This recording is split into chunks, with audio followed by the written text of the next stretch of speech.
Hi, hello, ladies and gentlemen. And after that session by Bhaskar from Google, I think it's now time for another interesting session, and we are going to discuss another interesting aspect of retail, which is social commerce. And who else to discuss it better than we women? So I have an interesting set of panelists to discuss this interesting space. So before we get into the conversation mode, I'll just give a minute to each one of you to quickly introduce what exactly you're working upon. Yeah.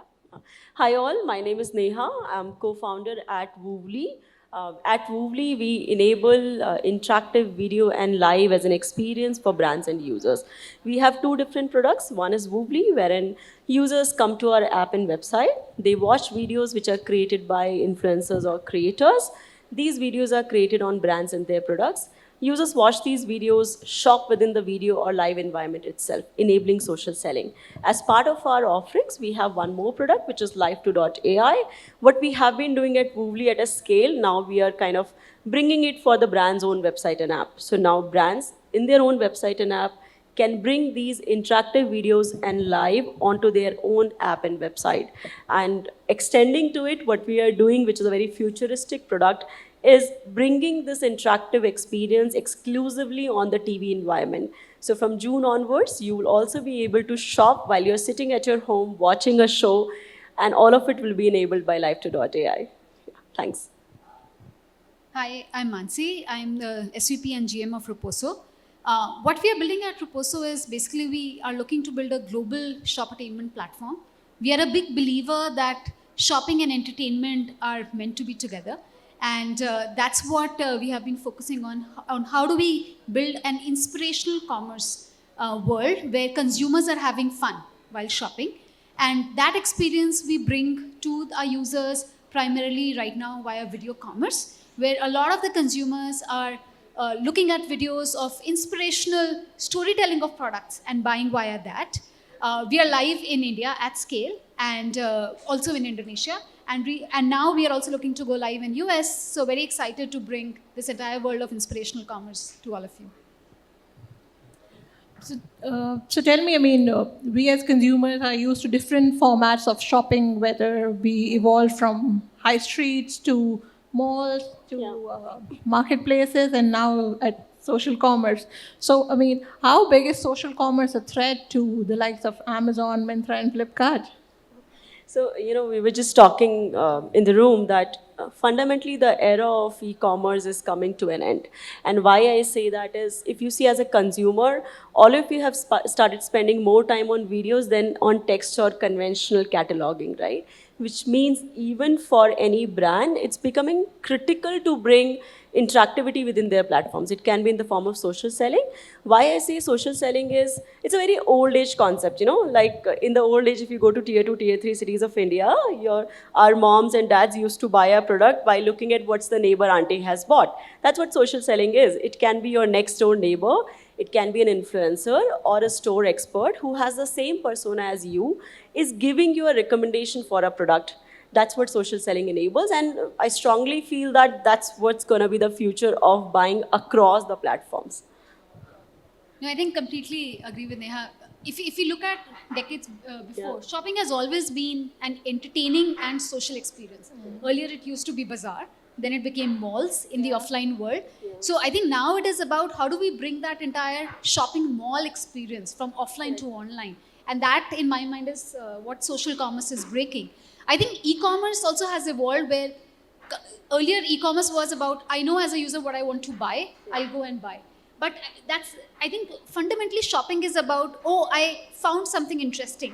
I find something inspirational, so I want to buy that. And that's where we believe that entire social commerce is bringing that change to overall e-commerce. We have already seen that social commerce is as big as 25 to 30% of the market in some of the other countries.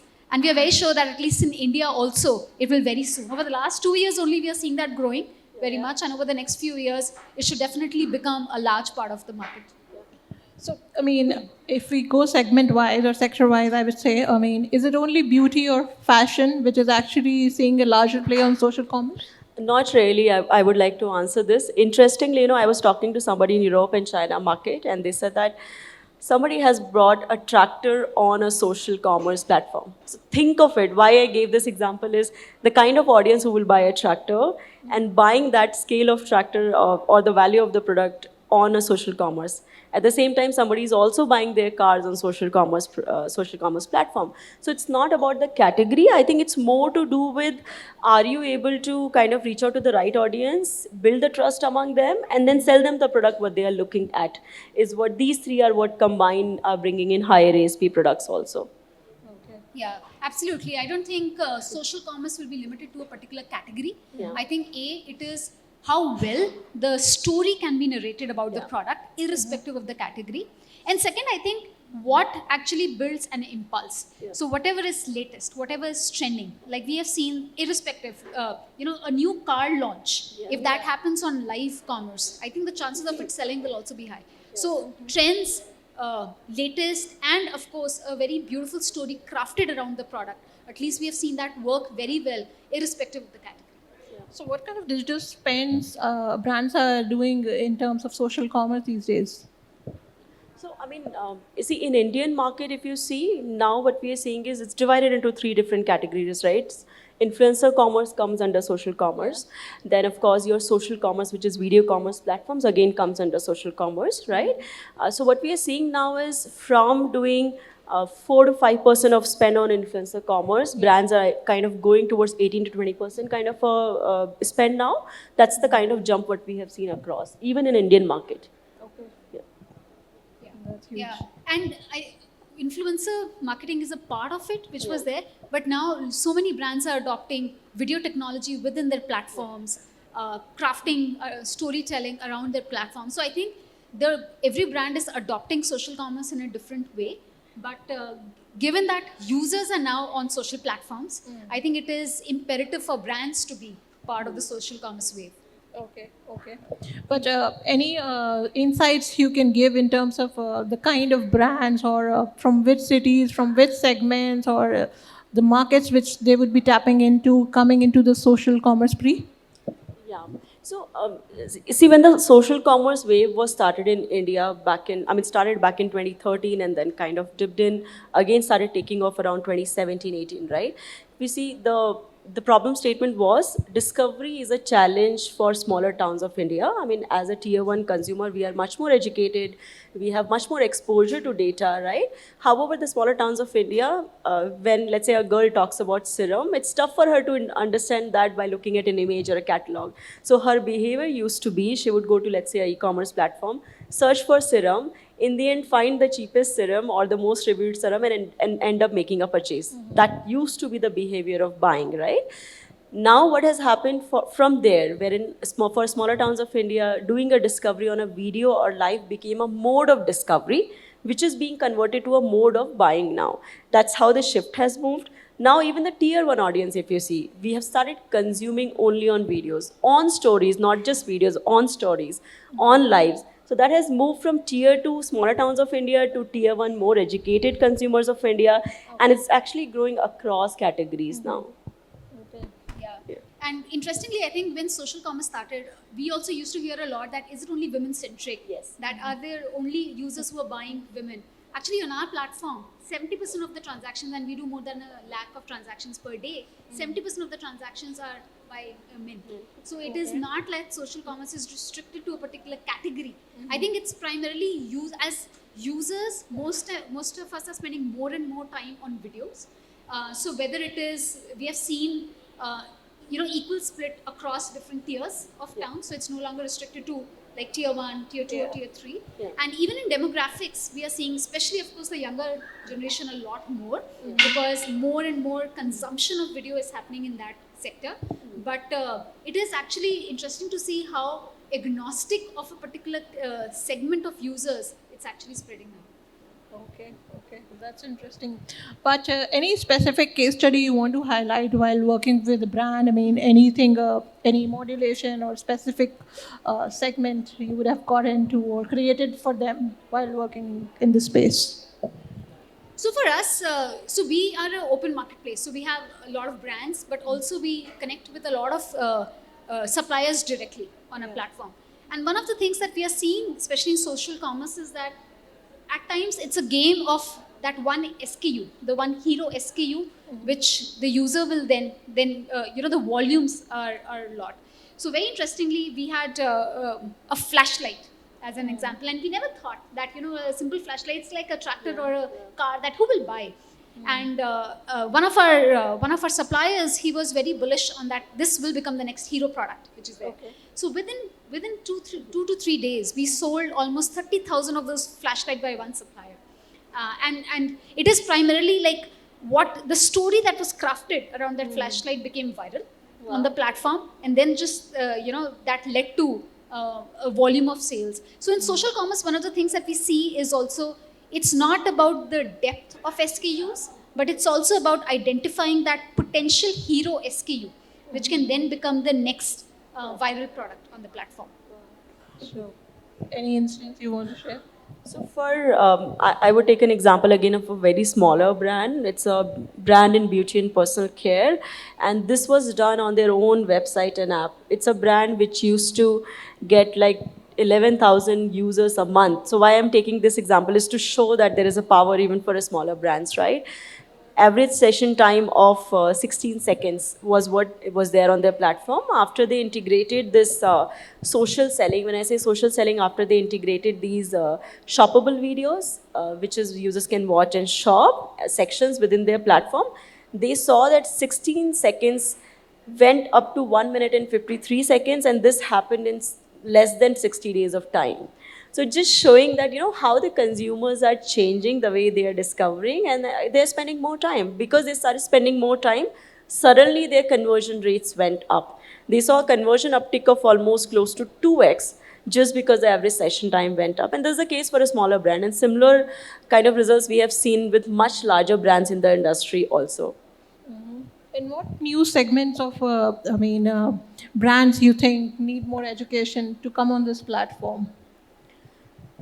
Like you said, I think still, at least in India, social commerce is thought of a beauty and fashion category product, right? Everybody feels that, if it's a social commerce and it has to be to do with fashion and beauty. That's not the case. I was telling you, right? Example, in European market, we are doing some very interesting stuff for Lamborghini, right?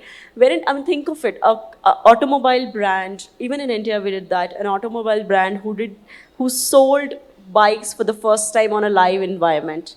So now they started doing social selling or live selling on an environment, and they saw they used to have 1.8% of click-through rate, and they saw that growing up to close to 16.8% just because they integrated the live within their platform, right? So there's a lot of difference. I'm seeing automobile as a category which will work wonders if done rightly. Why I say this? Because the discovery to buying funnel in an automobile sector is close to 11 months. From the time I decide that, I want to buy a car to actually buying a car, it's an 11-month cycle in Indian market, right? So now you have to be, always be there for your consumer, saying that, you can shop, you can discover, you can learn more about my product within my platform itself. How will they do that when you have these elements integrated within your platforms? And I think another thing, especially with Gen AI, social commerce will also become much more simpler for brands to adopt. Earlier, I think the cost of maybe entering social commerce used to be one of the hindrances for brand to say, oh, will I have to invest a lot behind content, etc. I think with the onset of Gen AI, a lot of that is becoming very, very simple for, especially like video content creation. A lot of that actually can be done with Gen AI. So I think the cost to content will also reduce significantly, which will actually enable more and more brands to adopt social commerce. Sure. So any use cases of Gen AI which you could highlight? So for example, we are investing a lot behind, like we truly believe that if you look at, a decade back, a lot of the commerce was where the celebrities used to be the ambassadors, the brand ambassadors of the products. Then came the entire era of where influencers and creators are there. I think we believe that now you with Gen AI, you can actually be the hero of the entire one. So we are investing a lot behind technology where you can actually, in the video feed, can it be a video feed of you wearing the latest launch by a particular brand rather than a creator? Why can't it be you at the center? So a lot of the investment in technology that we are doing is that how do we bring you at the center of social commerce? And secondly, how do we also enable the creators to be the storytellers rather than, and giving them more and more tools which are being enabled by AI, so that the entire creation of content can become very, very simple. So these two technologies are actually going to enable a lot more brands to enter social commerce. Sure. Any specific use case of GenAI you want to highlight? So for us, there are two different aspects wherein we integrate Gen AI. One is the auto tagging of products, which is one of the problem statement for most of the brands, right? There are thousands of catalogs when it comes to fashion or some of these category brands. What we have built is viewing an image or a video, dividing videos into a frames. We can analyze what is a product, auto tag that product and make it shoppable, which means as a brand, you don't have to do anything. You have a content, we actually auto pull your content from the public places, of course, and then we make that content shoppable and that content goes live on your platform. So that's the first, which means as a brand, you don't have to do anything. All you do is you come to live2.ai, we auto bring the content, auto make it shoppable, and then it's there for your users, right? That's one large use case I see, because here we solve for content availability, content moderation, and then again the cost of video creation, what we were talking about, right? Second cost which seems to go unnoticed is the cost of content creation for any event or festival or offers in India. We are a very rich country in terms of heritage, right? We have so many festivals, so many events across. Every month we have so many festivals. As a brand, if you want to be there in the eyes of a consumer, you have to show every festival. Example, I come to your website, you show me Holi today. Tomorrow you're showing me Women's Day. After that, you're showing me another festival, which means you have to do so much of content creation, which starts from banner creation to stickers to frames to videos, right? Now the complete piece of this, to be able to go live within minutes, is something what we have automated. So now you have a content, you can use custom stickers, custom frames, custom elements, and within less than 5 minutes, your platform will be ready for any offer or event. So these are some of the use cases which we have done for brands, which we see saves them a lot of cost, a lot of time, and I think a lot of resistance, which Mansi was talking about, right? That content creation is an expensive affair. So they kind of bridge that resistance among them. Sure. So you just shared with us that you started in 2019. Yes. So from that time to now, when you see the evolvement of social commerce, or maybe as an entrepreneur also, when you go to the market, talk to brands or raise a round of investment, how have you seen the evolvement of the space? So I think I'll take this question in two parts. One is brands and second is investors. So if I talk about brands, when we started social commerce again very early in 2019, for us, we have always been product-led company. When we started our first product, launched our first product, we just said, that we will have the videos on the platform and let user or a consumer come and then tag products. We had a very unique behavior. Suddenly we saw that users are coming and tagging close to 20 products in one video. Why? When we spoke to our first 1,000 users, they told us that, when I tag a brand to my content, it defines my personality. So suddenly the use case was, consumers started feeling that, it is defining my personality, what I wear from head to toe, which became a problem statement for us. Now I can't have shopping enabled when a video has 20 products. You can't even see that. So from there we matured towards saying that, we will limit the number of products. Then we said that, people will come to our platform, go and then click and do an affiliate model when they go to some other platform and make a purchase. We again saw a dip. Because fundamentally, in a developing country, it's a very trust deficient country. As a consumer, if I'm watching something on your platform, I want to buy from you because you are the one who is responsible for my logistics, for my returns, for my cash, what I've paid, right? So that's when we enable the complete social commerce as an element within the platform. Users will watch, users will buy within the platform itself. So discovery kept going up. We started with video and we saw live coming into picture. When suddenly consumers said that, this is good, I'm able to discover better, but I have a lot more questions. Can I come on live and ask questions to an expert, right? To a user. And during all of this journey, what we realized is, India is a UGC country. Why I say that is, everybody knows that Katrina Kaif is beautiful and she will look beautiful. She uses Lakme or she uses Maybelline. Doesn't gonna make a difference, right? But as a consumer who's coming from a small city of Bareilly, if I'm using Lakme, then the other users of Bareilly also want to use Lakme. So it's much more deep in terms of who's creating the content, much more deep in terms of, is that skin tone similar to mine? Is that person body structure similar to mine? That's when the trust gets built, and that's when the conversion happens. That's one thing what we have seen.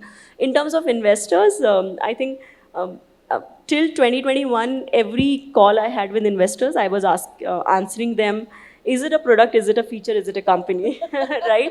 And I think every call I went into, I had to answer this question, that tomorrow Meta will bring this and what will happen to your company, or tomorrow Google will bring this and what will happen to your company. And I had to kind of justify an answer with the numbers. Of course, early on in startup journey, your numbers are still smaller than the large corps, right? And then we saw this shift in 2021 when some of these large players came and announced that they tried to enable shopping in India or developing countries, and they kind of stopped it after doing the test. Yeah. Because fundamentally what happens is most of these companies are ad-based companies, right?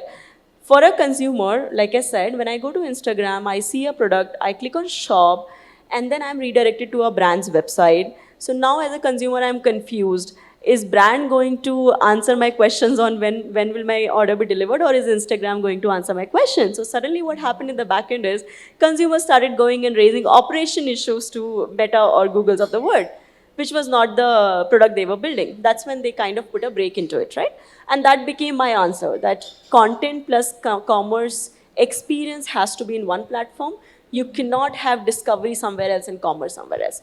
Because at least for not the tier one audience, for the towns of the users who are coming from the towns of India, they don't understand these bifurcation.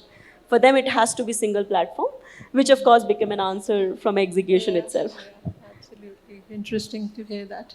So, coming to you, Manthi, I mean, where does Roposo fit in the entire picture of a large corporate setup, which is in Mobi and under which we have seen Glance, which is actually present all across the global markets?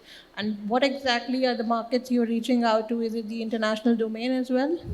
Yeah, absolutely. I think since the inception, we wanted to build a global shopping, overall shoppertainment platform, and we believed that shopping plus entertainment is a user need, not just in India but in every country. We started in India, but last year we launched in Indonesia. We have seen great uptick in Indonesia, especially with live. Actually, live is even more from a consumer standpoint, more developed in Indonesia. Now we are very excited about US as a market because again, I think the fundamental user need is same, which we believe that how do we make shopping fun and how do we make it a social experience rather than a boring intent-led experience only. And I think secondly, overall with tech, how can we actually make some of these things very scalable across different market is something that we have been investing a lot in. Whether it is content creation, which we can give to the storytellers, the curators, and the creators, can that be globally with the cultural nuances of different markets added to it? But fundamentally, if there are technologies which can enable shopping, else shopping is always thought of a very deep local thing. That like if we have to expand shopping in a new market, it starts to become, oh, there's going to be a lot of investment required, there's going to be a lot of time required. But if fundamentally technology can enable content creation at scale, and then of course integrating with brands in a very seamless manner, I think this can become a very, very scalable thing. So US is on the radar next for us. Very excited about that. And then hopefully after that, there are a bunch of other markets where InMobi and Glance are very big in, like Japan, etc. So we'll be following that. Sure. Are you also expanding in the international markets? So, like I was saying, I have two different products, Woovly and Live2. Live2 is already there in other markets. We're there in UAE, KSA. We are there in Europe as a market very heavily, and we are looking to expand in US as a market in Q3 of this year. So, yeah. Okay. So, but any trends or insights which you have picked up from the international market, what works, what doesn't work, or any best practices which you have brought to the Indian market, if you could share that? I'll say there are nuances from the user standpoint where, for example, like of course the price sensitivity is different across different markets. We have seen that in India the price sensitivity is a lot. But for example, like in US, when we started doing a lot of research, we didn't know that couponing, like we always thought that deals, etc. is very, like a India-centric. But couponing is like the biggest phenomena that we are seeing in US as a market. So I think there are definitely different, a little bit of cultural nuances, but I feel fundamentally the user needs are similar. So a lot of the things that have worked in India can actually be applied outside, and similarly, what we are seeing work in US in terms of the categories, etc. Other interesting thing is that cross border is actually it's blurring the line between markets, where a lot of the users in US also, they're actually buying products which are manufactured in India and in China. So cross border is also blurring the line between the global lines between commerce. So I think that's another thing that we are seeing happen. I think for me, I see it very differently. I see that Indian consumers are much more demanding when it comes to features. Outside markets, if you talk about Europe and US, the consumers are less demanding. But if you're giving them a product, it has to work. Indians are still okay to test, but should have a lot of features. In US, if you have one feature, that should work perfectly. So as a brand, if you're going out in those markets, your product should really work. It's fine even if you don't have multiple features, that works well. So yeah, this is fundamental difference between the two audience set. Okay, sure. And lastly, any trends you foresee in the social commerce space emerging in the coming times? Yeah, I think fundamentally what will happen is social commerce will get integrated deeply into the user journey, right? Why I say this integrated deeply is because if you see, discovery and experience is something which is the next big trend, right? Earlier, like Mansi was saying, it used to be intent based buying. Now it has become more discovery based buying, which means my discovery and my experience should be in the same platform. So that's the first user journey piece, right? Which will happen. Second, what I see is, of course, much more personalization. Currently, if you see, user will knock at your door via two different mediums, online or offline, right? Within online, there are only three mediums. Either they will come to your platform, or they will go to e-commerce or social commerce platforms, or they are on a social media platforms, right? So now because users are in or offline mode, so now you're interacting with users in so many different platforms. How do you still personalize their experience and make it much more reverse immersive and better? That's the second piece which has to come into picture. Third piece is, I think, because the social commerce itself or a platform itself are blurring the lines between content and commerce, that's something which has already been kind of happening at scale now. And fourth is, I see a lot of newer technologies. Still, I feel it's a little futuristic, but technologies like your AR, VR, wherein I'm able to kind of experience the same physical experience sitting at my home. But I think for us to get there, we still have to kind of bridge a lot of beforehand experiences to reach there. Yeah. Yeah.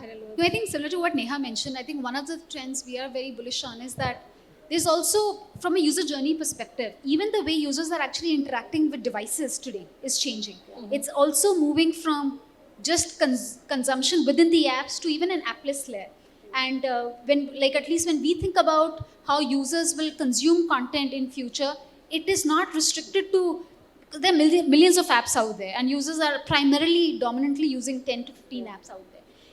So is there, and a lot of the consumption is starting to happen on the device surfaces itself. So whether it is -1 screen of devices, or even browsers of devices, lock screens that we are now enabling on devices. So a lot of the content consumption is happening in an appless environment. So how do we enable social commerce and shopping on these appless environments is something that we believe will also happen as a trend for consumers, where it is not restricted. Shopping is not going to be restricted only to the apps boundaries. So that's one. And second is definitely, I think, with the onset of AI, how even the entire video content generation will happen in the AI world. I think that will evolve very, very rapidly, and that will also evolve social commerce very rapidly. I think I just want to add one thing on this, like Mansi was saying, right? Fundamentally, if a brand has to reach to a consumer, there are only two mediums. Either you have to do a print media, or you have to be on their TVs, right? None of us thought that TV commerce will become the next big thing in the world.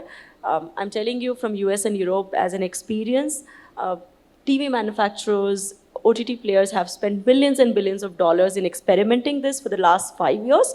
And what they have come to a conclusion is, CTV commerce, which is nothing but a connected TV commerce, is going to be the next big wave of commerce for a consumer, which means you're sitting at your home, watching a series, and while watching a series, you will take out your phones and make a purchase, right? That's what's going to be next big thing, and that's what, of course, we as a company are enabling around the globe for multiple TV players as well as OTT players. But that's what I foresee many of you will be doing, sitting at your home, taking out your phones, scanning your barcode, or interacting with a brand within the TV environment, and then going and visiting their stores. So a lot of omni-channel experience will come even on TV, not just on apps. Sure. So on that note, we open the floor for questions. Please raise your hand in case you have any questions for our wonderful panelists. Can we have the mic passed on here? Yeah. You're loud enough. It's all quite confusing and very futuristic. Yeah. How does a packaged food brand engage with social commerce and actually get moving in the direction you're scared? See, I think again, we don't think that social commerce, even from a category perspective, it should be an hindrance. I think in my mind, even for packaged food brand, it will end up becoming how we are actually interacting with the consumer with that storytelling around the product, and that can be enabled via beautiful videos. A lot of, as long as we are able to get the right storytelling in the form of a video or a live, the product actually, even if it's a packaged good, I think that can be integrated very deeply in social commerce in my mind. So as long as, I think we have to just think about the right storytelling around the product. So I have a question for you. Do you have your own website? Are you selling via that? Just started. Okay. Sorry. Yeah. So if you have your own website, you're selling via that, you're bringing consumer to your website, right? And if you enable these experiences, I can guarantee you, you will see uptick in your session time, reduction in your bounce rate, and increase in your conversions if you integrate such solutions. We are doing it with some of the brands, and it will work for you also. Yeah. Yeah, hi. Hi. Hi, both of you. It was a very good session. Thank you. So this is Sachin from AI Illusion. So I wanted to understand more about virtual try-ons on the brands. You have touched upon it, but I wanted to understand more. Okay, so I'll take this up. So there is one brand, Schwarzkopf, which is a very premium hair care brand in global market in India also. In India, they sell via salon. In global market, they sell direct to the consumers. We are doing this for them, which is virtual try-on integrated with shopping, right? So there, what happens is, as a girl, let's say I open the website. In this case, I'm asked to show my face. I show my face. They check my hair color, and then they show that which hair color will suit you. So my face, different hair colors are shown on the VR environment itself. I choose which hair color do I like, and then I'm connected to further an expert, because in that case what happens, it's a premium product, so the price of the product is very, very high. I still have to go through the journey, but this is one such sample when it works really well. I've seen this working well in jewelry as a category also, because again, jewelry is a very high AOV category, right? And again, similar cycle like 11 months for automobile. If I decide today I want to buy a jewelry, I don't just go and buy today. That audience set is still very small. I plan for months altogether. So now if you're able to give this experience wherein, I'm able to try your catalogs online using AR, VR, that's helping actually to narrow down the intent of a consumer and then bringing them to your store. It still is a offline driven market, but still I would say store visits as a CTR is something which is improving by integrating this. Yeah, and I'll say virtual try-on in today's world, like it is becoming for consumers. I think it is now, at times, if you ask, like at least when we ask the consumers, they say it's hygiene now. Because it's like, we know that, and even the response time. So earlier, virtual try-on, both the output that the consumer saw as well as the compute and the response time used to be an issue. But now, because technology has advanced so much, that now for consumers, I think the experience that they get of virtual try-on is very, very accurate. And the response times are very, and for brands, the compute is also reducing. So I think virtual try-on, although it existed, but now it will take off. Thank you. I think the lady there has a question. Hi, thank you for a lovely session. I think my question is around, thank you, is around building in social commerce. If somebody is just starting out, I think I am just starting out in social commerce, and I've had some very interesting conversations with macro influencers, micro influencers.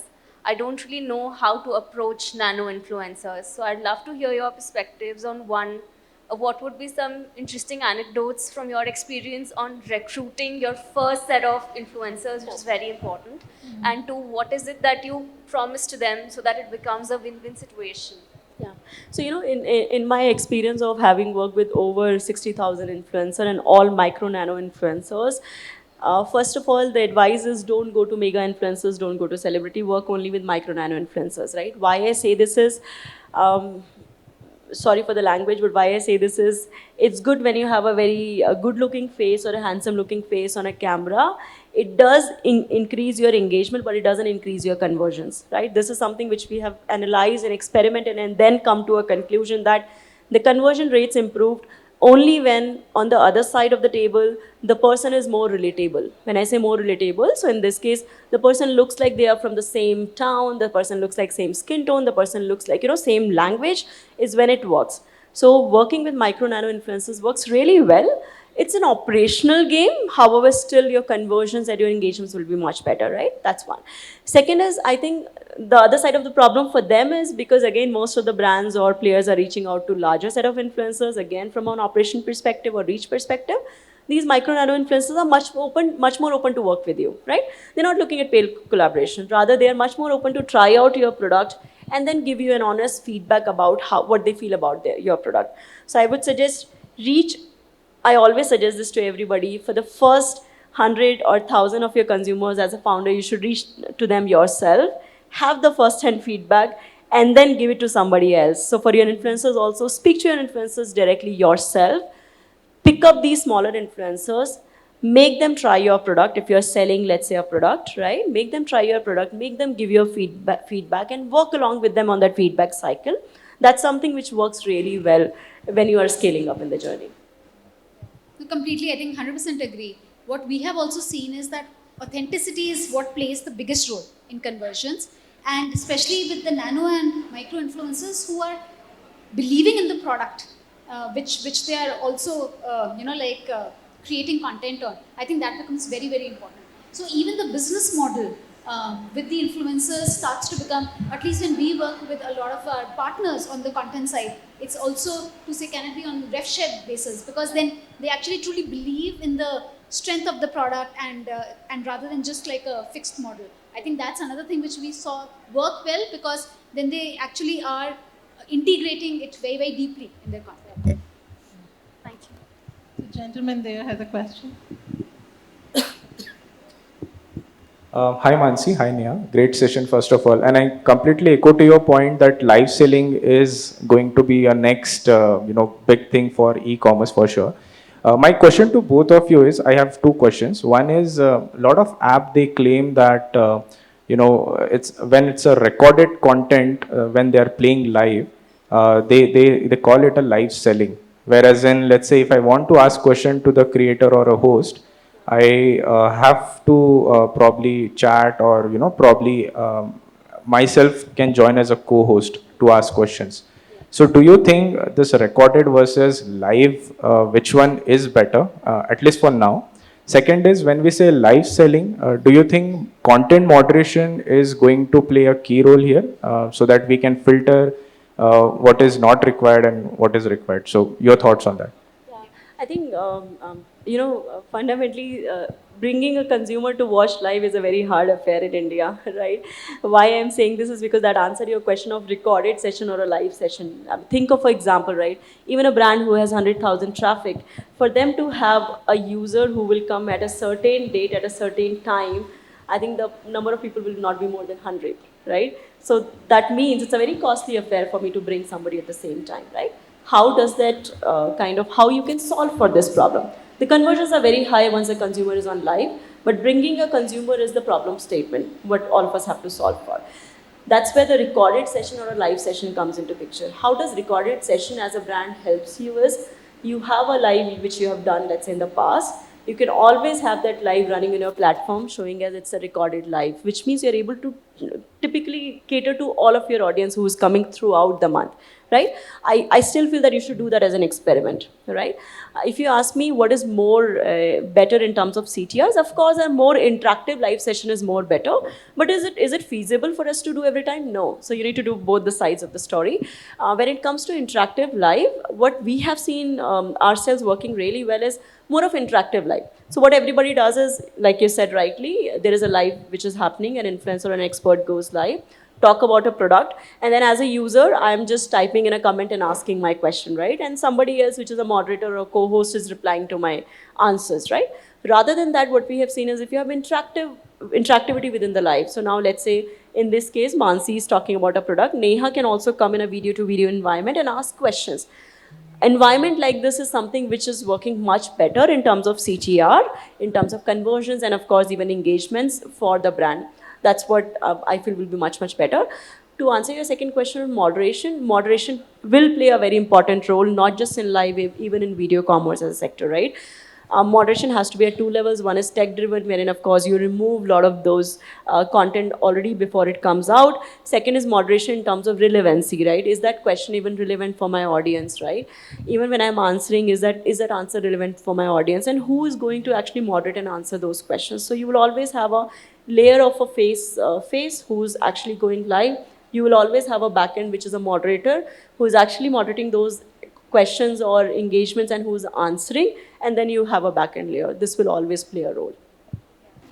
And I think for live, overall live between recorded, and to be honest, like for a year, we almost spent a journey in figuring out what's the best. So what we realized, I think live selling, which is actually live, a lot of things around and ways to get users on that time particularly are more around, let's say, FOMO driven activities. So either to say, like 1,000 products being sold, or the first 1,000 products being sold will get a certain percentage off. I think those strategies work very well for live, because what really sells in live selling is a lot of what is creating that impulse and what is creating that FOMO. So I think beforehand, at least when we did some of these, we actually informed the users multiple times at this particular time whether there will be, like X, some particular deal or something that will be announced, which used to get users on that particular time.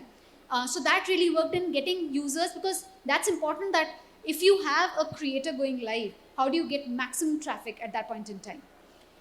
What worked for recorded very well, at least few things that worked, which didn't make it boring for the user, because at times what we heard from users is that, it becomes boring because then it's like watching a recorded long form. So we actually created things like moments. What were the highlights in the live, which a user can directly go to? A live can be of an hour, or it can be of 2 hours. So as a user, it's hard for me to watch 2 hours of live. So we created, using AI, a lot of these things that, I can go to the peak where maximum engagement happened. Take me directly as a user to those moments. So we created this product, Moments, on top of live, which actually generated a lot of engagement on recorded also. So a lot of those techniques can be applied on recorded to also make it very engaging for the user. And for moderation, absolutely. I think especially in live, both for the creator and for the other users, I think moderation is necessary. And even like especially on comments, etc., how do we actually have tech driven before those comments are even visible, are like areas where a lot of investment has to be done. I think just one last point is what can help you to improve your users, number of users coming to your platform, is using technologies like simulcasting. What simulcasting actually does is it broadcasts your content to multiple distribution platforms at the same time, right? So now let's say in this case, you have a live which is going on. You have that live going on your website. Now you can actually enable that live to be broadcasted at the same time on all your social media channels, on your app, on your website. In fact, also let's say if you're working with 10 more influencers on all the influencer social media channels and distribution partners. So suddenly, from let's say 100 users who would have come to your platform, you have gone to close to 10,000 users just because you have 15 more platforms wherein this is getting distributed. So technologies like that really works if you want to increase your growth. Great, thanks. That helps. Thanks.